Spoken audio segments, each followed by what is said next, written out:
Judy Alvarez. All right, time to do this. She popped the can of Shock Volt, washed down 3 Wake Me Ups, and sighed as the cool warmth of caffeine washed through her. Her heart pounding in her chest was the best part. Then she pulled on the wreath and started up the new BD. Slipping into a new skin, especially from a raw virtue, was usually a bit rough. New emotions, feelings, thoughts, and everything, odd random twitches, the way people held themselves, it all felt so different. But not with Motoko. Oh, it felt different, but there was none of that random irritation. Cool surety washed through her, her arms would definitely be prickling. Judy Motoko peeked around the edge of a container. Scav. The target was already being attacked and he never even knew. She felt a rush when technology simply gave way to her, and a dozen golden lights shot from the man, filling her vision with every threat. So many. Judy hesitated in shock, Motoko didn't, washing away her surprise with cold, sinister confidence. Absolute surety of action. Motoko sent a message informing Achum of the numbers, and then ran a chrome hand across her cheeks. Judy was smiling. Oh shit. That wasn't just eagerness but the cold delight of a murderer about to get her fix. A new hack was sent up, going by so fast Judy couldn't even see the text scrawl across her own eyelids, but she knew it was functioning because there was no hesitation. A moment later Motoko moved, and Judy once more learned what it felt like to not be a lazy bitch. Leaping up onto the container and then across in a rolling move to keep her out of sight of the scav, leading to her sliding down into the container with an almost eerie lack of noise. No scraping of chrome hands on the container, no echo when her boots hit the ground. Silence. It caused a shiver up Judy's belly, as she realized what was about to happen. A knife was pulled free from behind her back, her Kuroshi didn't even glance at it, the cold surety that everything was exactly as planned as it plunged into flesh, and Motoko moved, hand over mouth, muffling the faint gasp as the scav died. Dragging him off the chair and hiding him didn't even take a momentary thought, simply instinct confidence. Then she peeked out, and something shifted. A car, Quadra Type 66, but a Nomad style, rough and tumble. Motoko's car? That's right, she had said someone. Motoko moved, like some kind of beast, down a fall that Judy would have refused to do without even slowing, without making a noise, as she slipped into a crouch, hiding herself behind the small walkway barrier and moving just as fast as Judy could, standing upright. I said 6K, that's all I'll do. It's a fucking modded to fuck Quadra. She's worth more than that. She's also clept. 6K. The scavs were talking to a gonk. Street rat, the sort that clept cars and sold them to any dealer that could get them. Judy knew the type. Motoko apparently killed the type. There was no hesitation. Motoko moved to follow the kid, and Judy felt a rage, but it wasn't hot or bubbling, simply cold arithmetic. The kid stole something important. Motoko would take something in return. The kid died after a very short chase. Another sliced throat. Fuck. Judy pulled off the wreath and slumped back. She was breathing heavily, and coated in sweat. She rose and nearly face-planted. Fucking. Fuck Motoko. Fuck that little teenager that makes Judy's entire body feel like something disgusting and rotting. The virtue was intense, and already Judy knew that she'd not even touched a tenth of it. She wrapped her arms around herself and just let the shakes dissipate, even though it annoyed her how her normal flesh and blood hands felt so wrong after the surety of Motoko's chrome arms. Jude? I.e. She shrieked at the sudden words and felt herself move. Or try to. She'd felt the instinct to move like Motoko, to shift herself and ready to attack, but she wasn't Motoko, just Judy. Ow. You all right? I'm fine, Carmen. Just fine. She grumbled, as she pulled herself from the floor. The wreath on the floor made Judy stop and pick it up and put it back on the chair. She'd get back to that later. Dash. Seriously though, that's crazy. Malcolm said as I once more deflected a bullet. I'll be honest, I was hoping I'd be a bit better at it.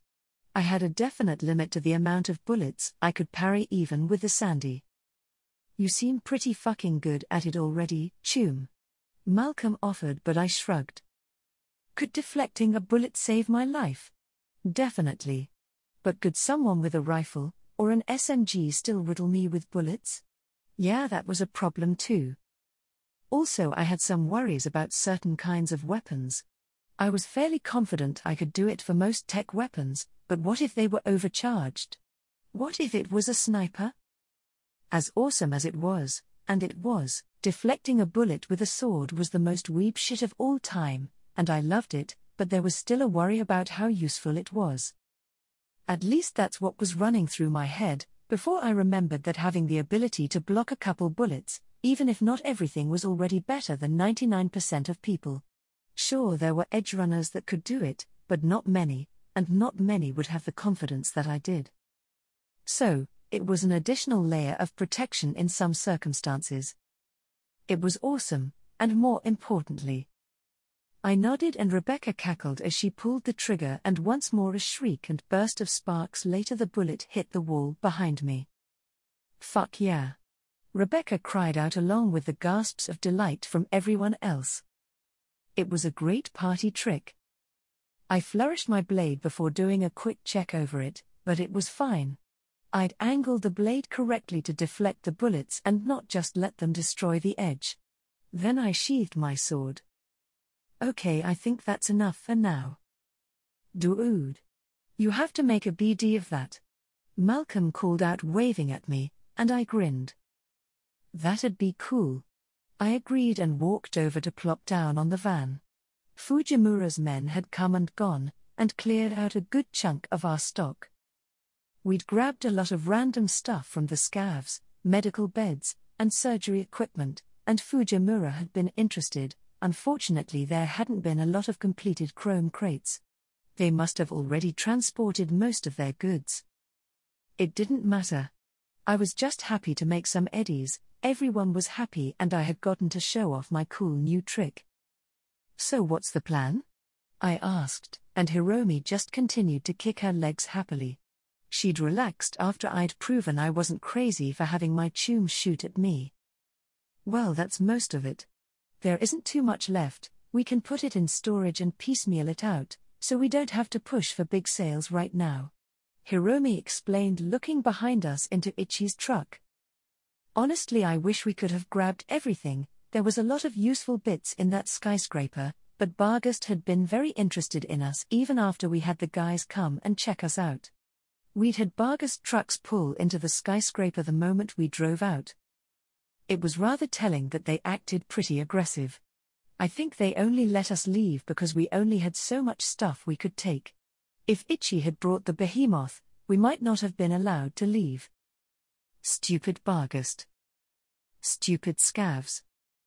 Alice has been mentioning she wanted to set up another practice session. She's eager to set up a gig. Uck. Right. Alice, and the band. I huffed and kicked my legs.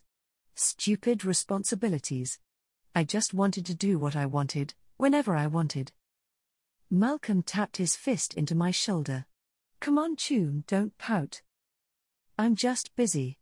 I have the Netrunner thing with Sasha too. Oh yeah, how's the chrome? It's all right. I confirmed, running a hand over the back of my neck and smiling at the feeling. The weird hitch in my neck was annoying, but honestly, I was fine. No issues really.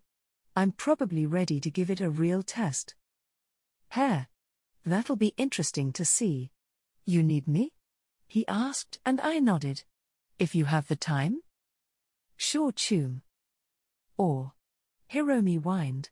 I have class. Or, is Crush disappointed she won? Don't start with me, Rebecca. Hiromi hissed, and Rebecca just cackled. I smiled, just happy my chums were getting along. How about we all get out of here, and sort out the loot so we can grab a meal? If it's on you. I'm in. Rebecca offered with a teasing smile. Nox.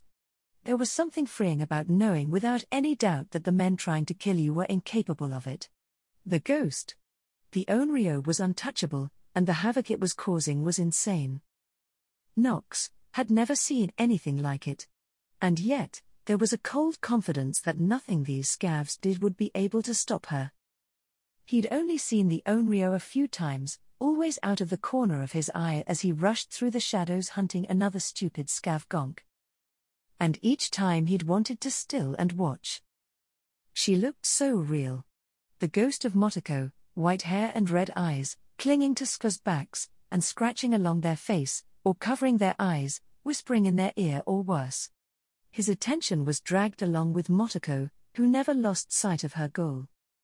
She delighted in the scav's terror, and that sweet feeling flooded through his mind, but he never let it stop him from doing what he needed. She heard it. The elevator, and her head jerked, already registering it all. Then she moved, sliding and dashing around this construction yard unseen before leaping up and into a vent above the entrance the scavs had been coming from, and then slipping forward. His belly on the cool metal was stark against the sheer silence of his movement. Her movement. Motoko never made a sound, every movement made was done in the perfect way to hide the noise. Her chrome fingers spread out and secured her body as she shifted, never even slipped along the metal venting. Then he could see inside, see an HMG turret, and he rode along as she hacked into it. Letting his eye fill with a new screen and he could see what the turret saw. Terrified scavs. The cold surety that they were dead men filled him. The elevator finished but he could only just hear it, the turret facing away before a squad of terrifying scavs stepped into sight. Big. That was his first impression, lots and lots of chrome, and massive guys. The sort that Nox would run in terror from. Motoko though? His thoughts shifted, old chrome, big but poor quality. Made the guy strong, but weak. So very, very weak. He felt her slip onto her back as if this was all not worth even stressing about as her hacks started running through the squad. Well, where is this runner fuck? Why isn't he dead yet? It's like a ghost to Mitri. Nothing we do works. A fucking ghost. Fuck off. Well. Runner, come out so I can murder you already. Nox heard the cry, but Motoko just felt a sinister elation. Oh, she was coming all right. What do you mean I've been here the whole time? The voice came out as a whisper, not even words, but Motoko lipped the words, and he heard it through her agent. She'd hacked the scavs, and made their agent speak for her. That's crazy. And then all hell broke loose. Screen after screen popped across his vision as Motoko hacked, and hacked and hacked. Nox could feel the way the system RAM of the cyberdeck was whining, keeping up with all the uploads. Nox rode along, shocked at what happened next. At the stream of data, that was slowed down just enough, probably thanks to Judy, that he could register that Motoko was actively messing with the big scavs bioman. Adrenaline spike? And the freakout that followed was intense. He ripped his own people apart, seen through Motoko's eyes as she lay back and watched it all happen from a vent. Then her eyes blinked, and Nox watched as an image of her, as a ghost, a Onryo, a monster, lured the literal cyberpsycho away from his group he'd just massacred and then up into the elevator. It was terrible, a horrible thing to do, and yet. Fuck them. Fucking scavs. Cathartic, that was the word Nox was thinking as Motoko's emotions bubbled up in his chest, the delight of what had just happened. She slipped out of the large vent and then stood up tall, looking over the massacre. 24 at least dead bodies lay around, each of them killed by Motoko in stark relief, or from that cyberpsycho, and then Motoko drew his attention, everything else seemed to dim as she brought up her hands. A rectangle was built with her fingers and she looked right at her car, which was a bit blurred out, but Nox recognized it, and then the whisper of his own lips reached his ear. Don't steal my car. And a sinister promise flowed through him. She'd kill him. Him and him alone if he ever stole her car. He knew, with absolute surety, that if he was ever stupid enough to try, she'd hunt him down. He wanted to swallow, but Motoko's body gave him no relief. Instead, she shifted her eyes, looking up into the skyscraper and the golden lights that still showed leading up there. Her ears caught gunfire, and then one of the lights, the cyber psycho, went out. Deadly intent filled him, and Nox relaxed into his body. That feeling racing through her, the way her body shifted, the surety of intent, was intoxicating. He rode along as she sauntered down the path and up to the elevator and stepped inside. His hand slipped down and ran across the hilt of a katana. The feeling was so different from his own flesh and blood hand, but not discomfort reached him. It wasn't the first time he'd scrolled someone with a cyberlimb. But this was different. She shifted, her body altering the way she stood minutely as she prepared for what was to come. The perfect cut. And Nox felt his breath catch as she realized this BD wasn't even over. Holy shit. Dash. You were up early. I couldn't help but admit as Alice walked into my apartment. Haven't been running after work late gigs. She offered and then sort of hesitated. I wouldn't mind a few more jobs. Has the kid talked to you about doing a gig? Yeah, she mentioned that you wanted to do that. Do you think we're ready? We've only really played together a few times. I asked, as I led her back to the couch where I had been camping out this morning. I'd already put in another skill point into Quick Hacks, and was now up to Quick Hack 12. The flush of new knowledge had left me tinkering with my slotted program order and cyberdeck management system. Lower tier hacks were better if I put them on the side main RAM, while bigger hacks should be run through side systems, as they would regenerate better than the main cyberdeck as the RAM usage would cycle.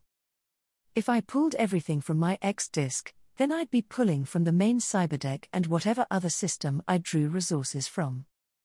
Basically everything ran through the cyberdeck, but not all of my other hardware would be used up at the same rate. I blinked it all away as Alice took a seat and she laughed a bit at my question. We've already done a live gig together, and multiple practice sessions. That's pretty normal for a new group. We don't need to be perfect. Well, I guess I should say. It's not unusual to not have everything perfect at the start. But we have new songs. That's not everything, playing them well is the most important. Then let's do some more practice sessions. We can do it. But we do need eddies. We're not all rolling in cash. Jared has rent. Okay.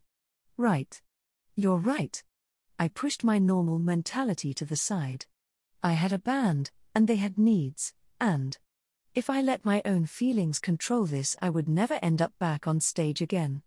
No, we had some work to do. All right, let's do another practice session, and set up a gig in the next few days. Perfect. Alice cheered and her voice modulated a bit as she cried out in delight, making it sort of statisy. Mind if I ask? Your voice, the chrome and stuff? Oh, that. She muttered, looking away. I can't. I'm not really a singer naturally, so I got the chrome to try and cover for it. It worked okay. Kept violent hemorrhage going. I didn't argue. She was wrong, but that was. Covering a weakness with chrome was pretty much a Night City thing. Fine. We'd figure something out later if we needed additional singers. I sighed. So much for my evening. I had a meeting planned with Sasha first, and then Rockaboy stuff. Why was I so busy? Kawaii Kitten Co. Sasha, stop it. I interrupted her flatly with a glare. Seriously. She hesitated a bit and slumped, pouting at me. Fine. Motoko. Thank you. I offered back, feeling a little better already. You ready? I asked her, and she grinned at me. Yes. Another trip into the No/Brainer server. She called out and pointed at the server in question. We both walked in, and as much as I wanted to instantly start crushing demons, that wasn't my job this time. I started breaching the server, even as Sasha and I rushed along, the both of us breaking through the first rooms very fast. Sasha's tendency to use massive, overwhelming hacks finally made some sense. You enter a new room, and release something large, wiping out, if not all the defenses, a huge majority of them, and then clear out the weakened defenses. Take your time doing whatever you need, and by the time you're done you move on to the next room and repeat. It worked, I guess. Can we slow down a little, kitten? Getting old, cat? I asked back as I had already breached through this room's defenses, opening up the gate to the next network node, but Sasha hadn't had time to relax yet. No bullying, Sasha, she demanded, and I rolled my eyes, but slowed down. Humph. You got new hardware? Yeah, a full set of stuff. X-disk upgrade, RAM, got a Camillo. Ooh. And ice. You got that sneaky kitten shadow deck. So you've what? Doubled your available RAM? She asked, noticing it instantly, as we slowly walked to the next room. Just about. It's noticeable. Yeah, Sasha bets it is. You're crushing the breach. It's making Sasha annoyed. She took longer to let Kitten kill all the demons like she wanted, and now Sasha is looking slow. Hair. I couldn't help but chuckle at that.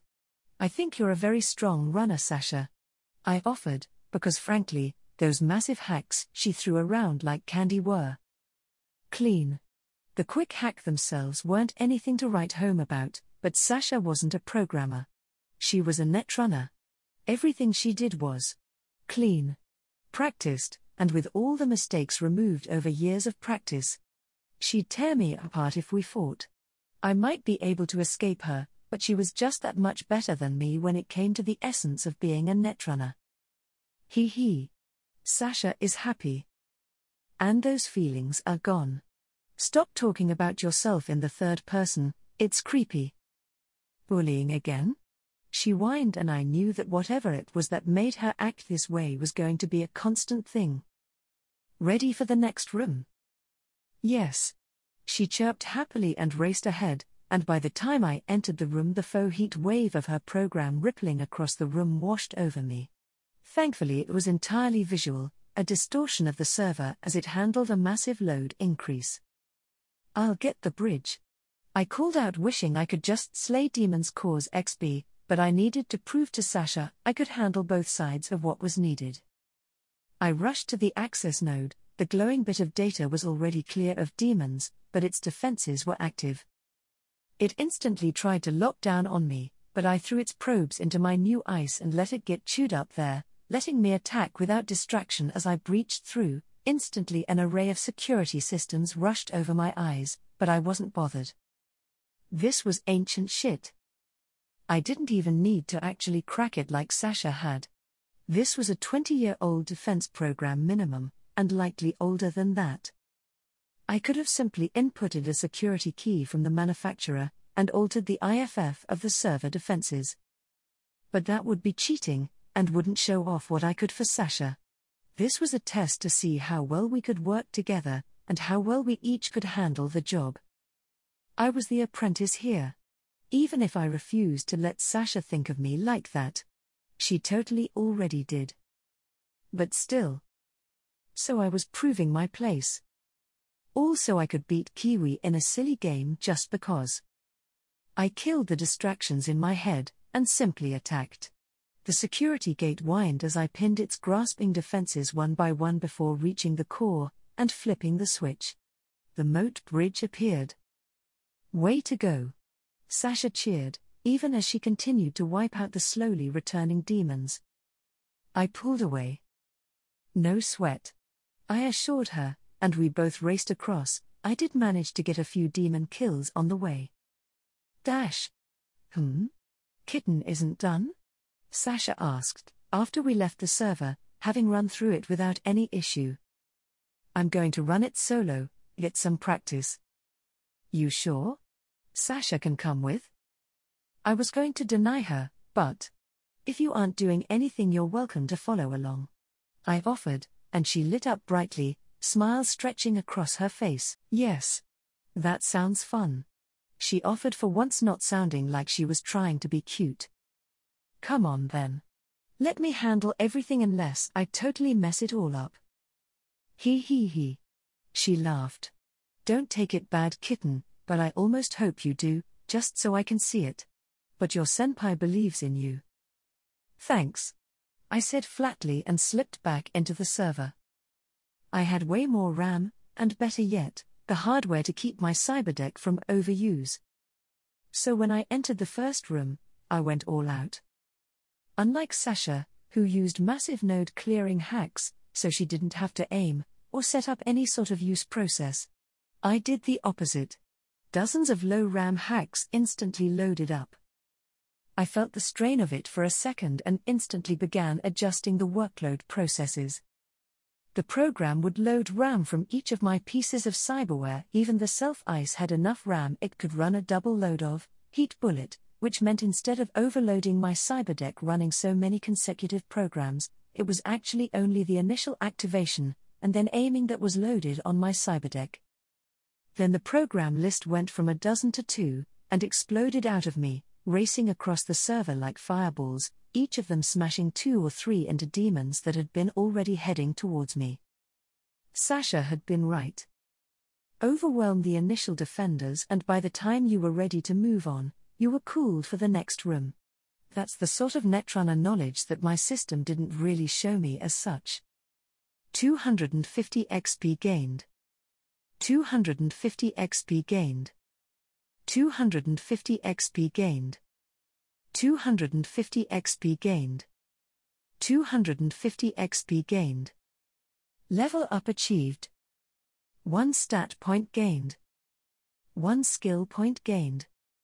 250 XP gained. 250 XP gained. I grinned as the information flowed through me. Yeah. That's the stuff. Sorry, Sasha. I won't need your help this time. Okay, so you got it? I asked, and Klein nodded, spun his drumsticks around with a flourish and repeated the beat this time. Well, it was better. All right, let's try that again. I asked, and got nods from everyone. Everlong. I needed the actual studio version, so, as part of practice and to reveal the full version for our next gig, we were doing it. Hello. I'm waiting here for you. I sang, my hands dancing over the strings. Klein kept the fast snare run going. Jared and Alice both kept their guitars going. The beat sounded good, a little flat at parts, but that was what practice was for. I promise I'll stop when I say when. I crooned, letting the song trail off as Klein finished up the last of the song on the drums. I turned and everyone was looking a little tired. That was a lot better. I confirmed. It felt weird being in charge. Especially since everyone was older than me, but I was treating it like a gig. Well, like a combat gig. Mess-ups were tolerated in training, but needed to be fixed, so I was being more proactive than usual. I was actually calling out issues, and working to fix it, which did feel uncomfortable, but it had to be done. Thoughts? Feelings? I asked as I grabbed a water bottle to hydrate a bit as I looked over everyone. I'm getting it, I think. Klein called out and did a quick repeat of Everlong's snare run. Should be good. Glad to hear it. It's a bit old school. No real flair to it. Alice finally said. I know you said it's done, but maybe a bit of a sound machine, add a bit more vibe to it. She asked, and while my first instinct was to tell her hell no, how dare she try to ruin Everlong? I swallowed it, and instead moved to her. We can try a few things. I have the acoustic version as well, so a different sound isn't bad. I offered and she lit up. Right. This wasn't just me, these were musicians that wanted to stretch their musical talents too. Great. Let me mess with a few things. She rushed over to the recording studio, and considering. Klein, you mind if I take drums for this? You want to drum? Fair enough. He confirmed, wiping a hand through his hair that glowed and pulsed. The fact he was wearing pretty normal clothes gave him a funny sort of feel. Although that was just because we were practicing and not actually playing a gig. He dressed up in tons of the current fashion when it was time to play. I replaced him and spun the sticks. I actually kinda liked drumming, funnily enough. Something about just bashing away with a pair of sticks called to me. I didn't hesitate, as Alice was still fucking around, to just start laying out Everlong strums. Jared nodded and started playing the bass right along, and Klein picked up my guitar after a nod, and we all started jamming out. No vocals, just the three of us playing. Alice rolled her eyes, but not long after, some additional noise started echoing through the booth. I don't think I really liked it, not really. But Alice was jamming out doing it live, and frankly that was okay. This whole band thing was. Well, it was a bit stressful, but playing music was fun. We did that for a good 20 minutes, just playing the song over and over as Alice fucked with an electronic backtrack, but eventually everyone stopped, and I finished off the song alongside them. Need a longer break? An actual one would be good. Jared called out, laughing as he rubbed his shoulders. No problem, Chum, take a break. I called out, waving the sticks, and Klein followed him out. They'd probably hit the bar, and come back playing not quite as good as they had before. Drunk musicians weren't my favorite, but that was just how it was. Alice, though, was obviously still playing with her backtrack for Everlong, and instead I just sat at the drums. My sticks started tapping, just nonsense, no real song, but my brain found a rhythm, and I let it start playing out. I tapped at the cymbals, before the song came to me. I could hear it. The shriek of an electronic guitar, and the iconic vocals of Mike Shinoda and Chester, which I of course sang along with. I am, a little bit of loneliness, a little bit of disregard. Fully into it, I started hammering away, keeping the beat just on drums without a touch of any other instrument, but all of them were playing in my head. I'll be here, 'cause you're all that I've got. And the transition led to it all out. I can't feel the way I did before. Don't turn your back on me. I won't be ignored.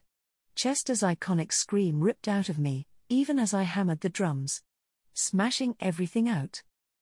Linkin Park had been my jam, and I now had the actual ability to play it. Repressed teenage emotions, doubly so since I was a teenager again, raced through me. I won't be ignored.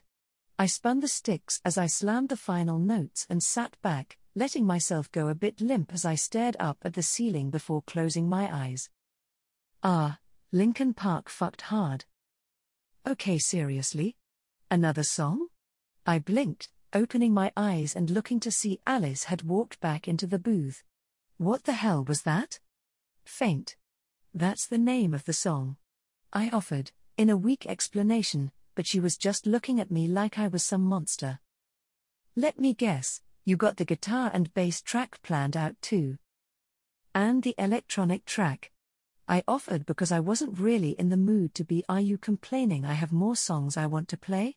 I asked a little aggressively, considering the circumstances. I was literally paying her for this after all. No. I'm just frustrated. It's fucking annoying, okay? She hissed, pointing at me and then pulling the hand back and running it through her hair. That song. It sounded Nova.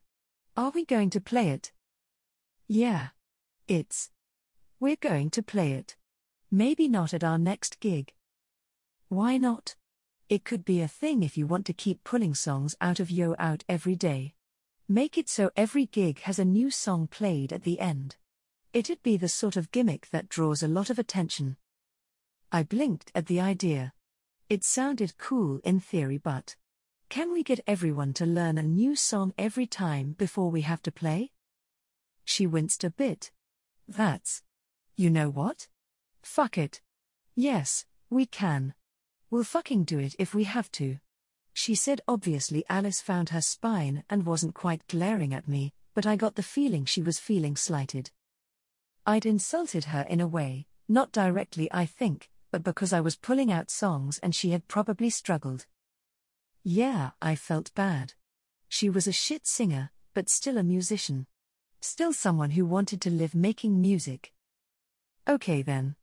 That's the plan from now on. I agreed and she blinked.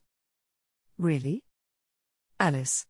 I have no fucking idea how to run a band, what the band is capable of, or what's the wrong or right way to handle this. I've been trying to be more exacting tonight, to get everyone to where they should be, but I don't know if I fucked up, or insulted someone or what. I just want to play music, and your band was the first to really make me deal with other people. I wiped my head, I was sweating pretty heavily and stepped off the drums, setting everything down and then facing her. So yeah. If that's what you think, then let's try it. I could see her brain was processing, pieces of something was slotting into place, but whatever she had figured out or decided she didn't share with me. All right. Come on. Let's take a break and talk to the others. She waved for me to follow and so I did. Heading up through the elevator into the nice bar area. The two boys were already drinking over the bar and they both looked up as Alice and I arrived. So we've come up with an idea for our gigs. It's gonna be a lot of work, but we can do it. Alice said before any other words were spared and then flagged down the bartender for a drink. Violent hemorrhage might be dead, but we're still rocker boys. Let's remind Night City we won't be ignored. She offered and threw me a wink at the words. Hair. Lincoln Park reference. I nodded and got my own drink, and decided to actually sit and talk with my new band. If I was going to be working with these guys, I think we needed to know each other a bit better. David Martinez. The tone wasn't too bad so he hadn't pissed off the girl. Good. He turned to see Hiromi looking at him, and then nudging her head to follow. So he followed. She might be a shitty boss, but she paid. They rounded a corner to have a bit of privacy and Hiromi opened her bag and revealed an entire package of BDs. Take these and start passing them around. Whoa. A new ghost BD? He asked, smirking as he took the plastic-wrapped package and noticed the name on the wrapper. Don't steal my car? Motoko and I had an issue in Dogtown. She reacted to it strongly. Just add them to the sale list. All right. I'll need to check them out first. So I know how to sell it. He added as the girl's glare sharpened, but she sighed and nodded. Agreed. Then like usual doing the same corpo shit they were taught in class she turned and walked off without a word, a power play. Whatever Hiromi. He'd taken the same classes last year, and passed them with an A despite what Hiromi liked to think, he'd seen her grades, she wasn't a straight A student like he was. Then again, she also ran multiple businesses and made tons of eddies. David slumped, yeah fair. The rest of the day ran by quickly as he kept feeling that buzz to watch a fresh BD until finally he was let out, and he raced to the tram line. There was a moment he thought he saw her. That girl, the one who always grabbed his attention, but in the end it was just a flash. Once he was home he pulled on his new wreath, bought because Hiromi had been annoyed that he was using an old shitty one that didn't have the resolution and tactile sensitivities high enough to handle the BDs correct. And slipped into the ghost. Murder followed. Cold-blooded, almost cruel murder, and it was the best shit. David's heart was beating in a rush as he cut down scavs, as he became the terror. Then after causing a scary borged-up scav to literally go cyber-psycho and murder his own tombs. Fucking Nova. He didn't even know that was possible. He felt himself prepare as he took the elevator up. The perfect cut. The words whispered out of his mouth, as the elevator doors opened, and his hands gripped the katana preparing to draw. Holy shit. Some real samurai shit. Hell yeah ghost. A bit of net running spread across their network and David recognized it as the hacks that caused guns to stop working. Holy shit. He was going to buzzsaw through these scavs. Was this a return to the only thing they fear? He hoped so. Then she went over the edge. Cool. A sense of utter calmness enveloped him. His heart skipped a beat. Sandevistan? Fuck yeah. She moved a blur to his senses, even slowed down for the BD, and the first scav was cut down that felt like a damn perfect cut to him. Then another, and the last cut down in a blur of motion that David already felt like he wanted to practice. It was all zoom and schlink. But the feelings of the BD filled David, and there was a sense of hunger. This was a feeling David knew. A need for more. Something he lived with all his life. It centered him, and he felt like jerking as Ghost moved, almost dancing, every motion so controlled there was no sound. Nothing slowing her. Cut, even grabbing a decapitated head and using it to knock a scav right off the skyscraper.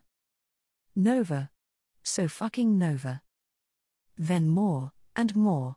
Scav came out of every hole and they were cut down, no hesitation, no discussion. She was a monster and they were her prey. Then finally they ended up on a bridge, a final scav, their leader? Running away in terror. He wasn't the first, but David was into it. That's right. Run. Flee. That feeling of power, of being the terrifying thing to people that normally cause terror. It was a high unlike any other. Going somewhere? The first words spoken during the entire slaughter of the skyscraper, just loud enough the running scav heard it, and turned. Fuck. Bitch. He called out and raised a holy shit. That's like the ghosts. A fucking hand cannon. But there was no fear in the ghost. The gun refused to fire, and David felt a sinister delight as his gun was raised. Mine's better. The first round blew the gun into shattering, falling pieces, and then she felt nothing but disgust. There was no sense of joy at the idea of this scav. She didn't bother to cut him down. A second bullet rang out and he splattered across the bridge. David jolted as he came out of the BD. His heart was beating like crazy as he looked around at his room. His ordinary normal room.